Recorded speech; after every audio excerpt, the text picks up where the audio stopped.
जय हिंद। नमस्कार साथियों, आप सभी लोगों का मोस्ट वेलकम है आज के इस नए क्लास में। साथियों, आज के इस क्लास में हम सभी लोग जो है पढ़ने वाले हैं बीएसएससी कार्यालय परिचारी भर्ती 2026 के एग्जाम के लिए 100% आने वाले प्रश्नों को, जो कि साथियों आपके बीएसएससी कार्यालय परिचारी के एग्जाम के लिए काफ़ी इंपॉर्टेंट है। तो साथियों, यदि आप चाहते हैं कि इस बार आप लोग का भी सिलेक्शन साथियों बीएसएससी कार्यालय परिचारी के भर्ती में हो सके, तो साथियों आप लोग अच्छे से क्लास को देखिए और एक सीट अपने नाम साथियों करना है आपको। तो अच्छी तरीके से आप लोग क्लास को देखिएगा और इस क्लास में दिए जाने वाले इन सभी प्रश्नों को आप अच्छे से जरूर याद कर लीजिएगा। तो चलिए क्लास को स्टार्ट करते हैं। उनसे पहले यदि आप इस चैनल पे पहली बार जुड़ रहे हैं तो साथियों आप जो इस चैनल को सब्सक्राइब कर लीजिए और सब्सक्राइब करके साथियों आप ऑल नोटिफिकेशन को ऑल पे दबा लीजिए, जिससे कि जब भी कोई नई क्लास हो सबसे पहले क्लास का नोटिफिकेशन आपके पास जो है पहुंच सके। तो आप इस चैनल को सब्सक्राइब कर लीजिए, साथ ही साथ आप जो इस क्लास को भी लाइक जरूर कर लीजिएगा। तो चलिए क्लास को स्टार्ट करते हैं और देखिएगा साथियों क्वेश्चन क्या है। साथियों क्वेश्चन है कि तराइन का प्रथम युद्ध 1191 ईस्वी में साथियों किसके मध्य जो है लड़ा गया था। चलिए बताएंगे साथियों। ये सभी क्वेश्चन साथियों काफी इंपोर्टेंट और सिलेक्टेड क्वेश्चन हैं, जो कि सीधे सीधे साथियों आपके पेपर में ये सभी प्रश्न आपको पूछे जाएंगे। तो अच्छे से इनको याद कर लीजिएगा और बताइए कि तराइन का प्रथम युद्ध 1191 में किसके मध्य जो है साथियों लड़ा गया। तो याद रखिएगा साथियों, ये लड़े गए थे किसके बीच। तो आप बताएंगे साथियों मोहम्मद गौरी और पृथ्वीराज तृतीय के बीच साथियों लड़ी गई थी। ऑप्शन यहाँ पे बी सही जवाब है। अगला प्रश्न देखिएगा कि मोहम्मद गौरी जो है ये कहाँ का शासक था। चलिए बताइए साथियों, तो मोहम्मद गौरी जो है साथियों ये कहाँ के शासक थे। तो साथियों मोहम्मद गौरी जो है ये आपके अफगानिस्तान के शासक थे। ऑप्शन ए सही जवाब है, अफगानिस्तान के शासक थे। अगला प्रश्न है कि पानीपत की तीसरी लड़ाई जो है साथियों कब हुई थी। बताइए साथियों, तो पानीपत की जो तीसरी लड़ाई है साथियों ये कब लड़ी गई थी। तो याद रखिएगा साथियों, पानीपत की तीसरी लड़ाई 1761 में साथियों लड़ी जाती है। ऑप्शन यहाँ पे बी सही जवाब होगा साथियों, याद रखेंगे।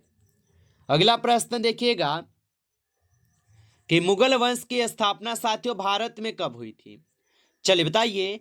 ये सभी क्वेश्चन जो साथियों इंपोर्टेंट और बीबीआई सेलेक्टेड क्वेश्चन है, जो आपके पेपर में साथियों 100% ये सभी प्रश्न पूछे जाएंगे।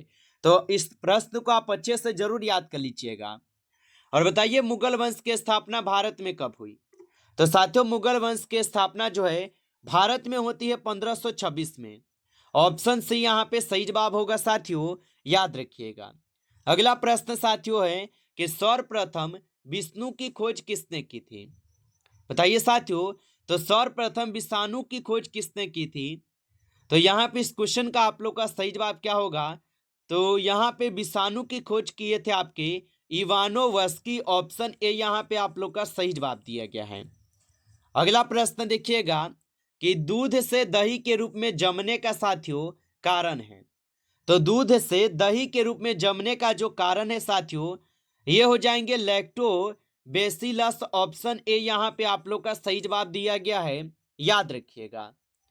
चलिए अगला प्रश्न देखेंगे साथियों कि अंगूर का साथियों किण्वन जो है करना एक डैश है। तो साथियों अंगूर का जो किण्वन करना है साथियों ये क्या होगा। तो आप बताएंगे रासायनिक परिवर्तन है। ऑप्शन ए सही जवाब है, रासायनिक परिवर्तन। अगला प्रश्न देखिएगा साथियों कि नींबू के रस का पीएच मान जो है साथियों लगभग होता है।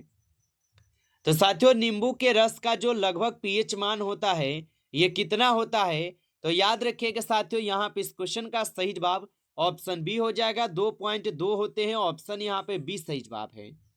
अगला प्रश्न देखिएगा साथियों कि निम्न में से किस धातु को चाकू से भी साथियों काटा जा सकता है।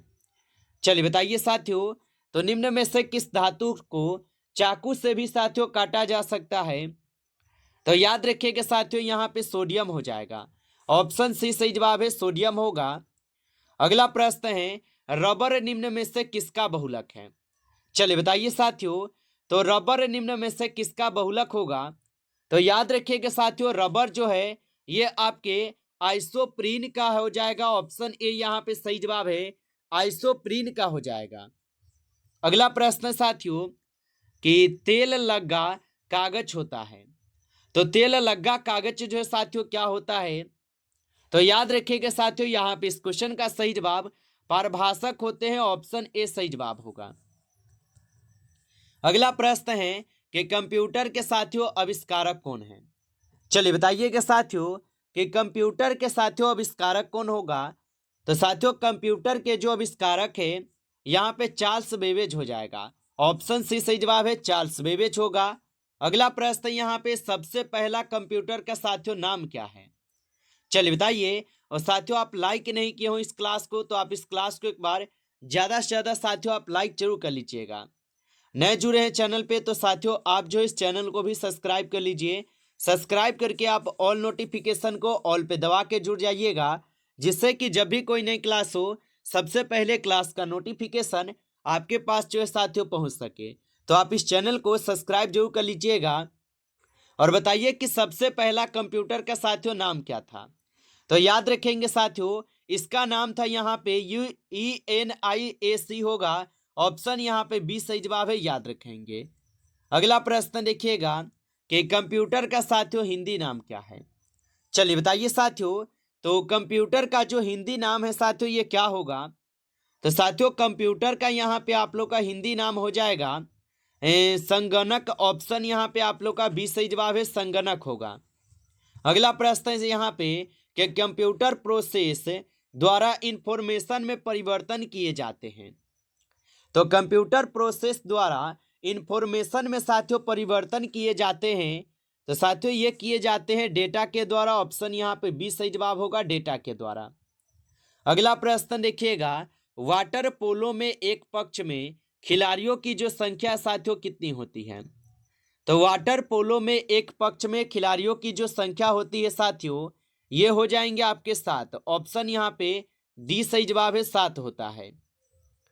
अगला प्रश्न है कि फुटबॉल में गोल पोस्ट की चौड़ाई जो साथियों कितनी होती है? चलिए बताइए साथियों। तो फुटबॉल में साथियों गोल पोस्ट की जो चौड़ाई होती है साथियों ये क्या होती है? तो ये 7.32 होती है। ऑप्शन यहाँ पे सी सही जवाब है, याद रखेंगे। अगला प्रश्न यहाँ पे है कि सूर्य के चारों ओर घूमने वाले खगोलीय पिंड जो है साथियों क्या कहलाते हैं? चलिए बताइए साथियों।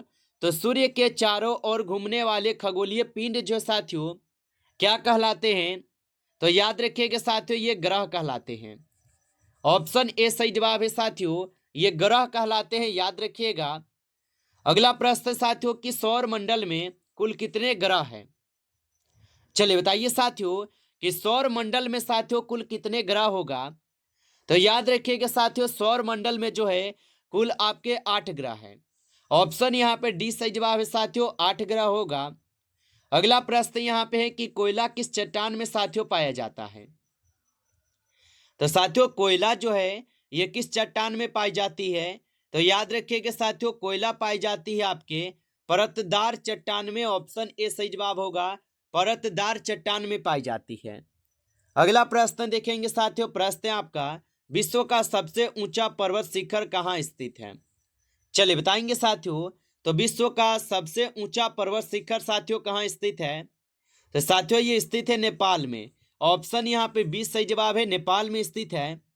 अगला प्रश्न देखिएगा साथियों, भारतीय जनता पार्टी का जो स्थापना है ये कब हुआ था? चलिए बताएंगे साथियों। तो भारतीय जनता पार्टी की स्थापना जो है कब होती है? तो भारतीय जनता पार्टी की स्थापना होती है साथियों कब? तो ये होती है 6 अप्रैल 1980 को। ऑप्शन यहाँ पे 20 सही जवाब है। अगला प्रश्न देखेंगे साथियों, प्रश्न है आपका भारतीय जनता पार्टी का साथियों मुख्यालय कहाँ है? चलिए बताएंगे साथियों। तो भारतीय जनता पार्टी का जो मुख्यालय है साथियों ये नई दिल्ली में हो जाएगा। ऑप्शन ए सही जवाब है, नई दिल्ली में। अगला प्रश्न देखिएगा कि लोकसभा का उम्मीदवार होने के लिए अल्पतम उम्र क्या है? तो लोकसभा का जो उम्मीदवार होना है साथियों तो आपकी उम्र जो है साथियों ये क्या होनी चाहिए? तो आप बताएंगे साथियों 25 वर्ष होनी चाहिए। ऑप्शन ए सही जवाब है। अगला प्रश्न देखेंगे, क्षेत्रीय ग्रामीण बैंकों की स्थापना साथियों किस वर्ष की गई थी? चलिए बताएंगे साथियों। तो क्षेत्रीय ग्रामीण बैंकों की जो स्थापना है साथियों, ये स्थापना आपके 1975 में की जाती है। ऑप्शन बी सही जवाब है। अगला प्रश्न है कि भारत में सहकारिता आंदोलन का प्रारंभ कब हुआ था। तो भारत में सहकारिता आंदोलन का जो प्रारंभ है साथियों, ये होते हैं आपके 1904 में। ऑप्शन ए सही जवाब है, 1904 में होता है। अगला प्रश्न है साथियों, औद्योगिक क्रांति जो है ये सर्वप्रथम किस देश में हुई थी। चलिए बताएंगे साथियों। तो औद्योगिक क्रांति सर्वप्रथम किस देश में हुई थी। तो याद रखिएगा साथियों, ये इंग्लैंड में होती है। ऑप्शन ए सही जवाब है, इंग्लैंड में। अगला प्रश्न देखेंगे साथियों, भारत का प्राचीनतम विशाल जो साथियों उद्योग है। तो भारत का प्राचीनतम विशाल उद्योग जो है साथियों, यहाँ पे हो जाएगा सूती वस्त्र उद्योग। ऑप्शन ए सही जवाब है साथियों, यहाँ पे सूती वस्त्र उद्योग हो जाएगा। अगला प्रश्न देखेंगे साथियों, औद्योगिक क्रांति जो ये सर्वप्रथम किस देश में हुई थी। चलिए बताएंगे साथियों। तो औद्योगिक क्रांति जो साथियों सर्वप्रथम किस देश में हुई थी। तो याद रखेंगे साथियों, ये इंग्लैंड में होती है। ऑप्शन ए सही जवाब है, इंग्लैंड में होती है साथियों, याद रखिएगा। अगला प्रश्न देखिएगा साथियों, भारत का प्राचीनतम विशाल साथियों उद्योग है। तो भारत का प्राचीनतम विशाल उद्योग कौन सा होगा। तो सूती वस्त्र उद्योग जो है भारत का प्राचीनतम विशाल उद्योग है साथियों। ऑप्शन ए सही जवाब है। नमस्कार साथियों, इस क्लास में टॉप 30 क्वेश्चन थे जो कि काफी इंपॉर्टेंट और सिलेक्टेड क्वेश्चन थे ये सभी क्वेश्चन। साथियों यदि आपको क्लास अच्छा लगा हो तो आप इस क्लास को साथियों लाइक कर लीजिए। नए जुड़े हैं चैनल पे तो आप इस चैनल को भी सब्सक्राइब करके आप ऑल नोटिफिकेशन को ऑल पे दबा के जुड़ जाइएगा, जिससे कि जब भी कोई नई क्लास हो सबसे पहले क्लास का नोटिफिकेशन आपके पास जो है साथियों पहुंच सके। तो आप इस चैनल को सब्सक्राइब जरूर कर लीजिएगा। चलिए फिर मिलते हैं आपसे नेक्स्ट टॉपिक के साथ नेक्स्ट क्लास में। तब तक के लिए जय हिंद, जय भारत।